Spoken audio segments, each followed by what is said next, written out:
maps to understand just how big this storm is, heading basically directly for us. When Sandy hit, I went to the window and I looked, and that's when I saw the water rising.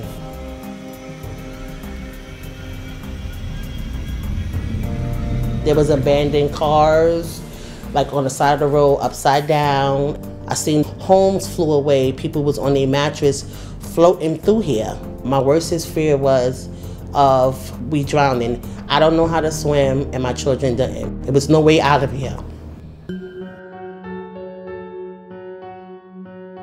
We're seeing a lot of devastating storms that have a magnitude that we've not seen before. It affects everybody, but when you have very little margin of survival, when you're poor, when you're living at the edge, any shock can turn into a devastating shock. During the storm, my youngest daughter had an asthma attack, and I couldn't give her any oxygen from the home because we didn't have any power. Her eyes and stuff was rolling in the back of her head, and she started to get limp. She was kind of lifeless. I was blaming myself. I was beating myself up because I thought she would not make it. I yelled to my other kids, we have to go, we have to find our way to the hospital.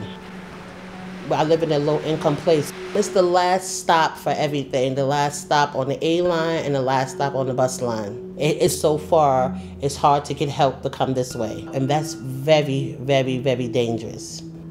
I ran right into a guy with a truck. It was like he was my guardian angel. And we rushed her to the hospital.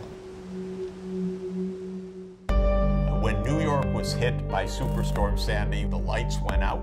The transport went down for days, in some places for weeks, and people still, years after the storm, have not seen their homes rebuilt or been able to return to normal life. And this is in the center of the world economy. We was out of electricity for 6 to 8 weeks. We was out of hot water for 2 years. We had no heat, and I had to use my oven to keep the place warm. 3 years later, some of our buildings is getting water from the fire hydrant. Some of us are still on generators. I just feel they're taking their time. If we was a high-income place, they would have came in right away and cleaned all this stuff up.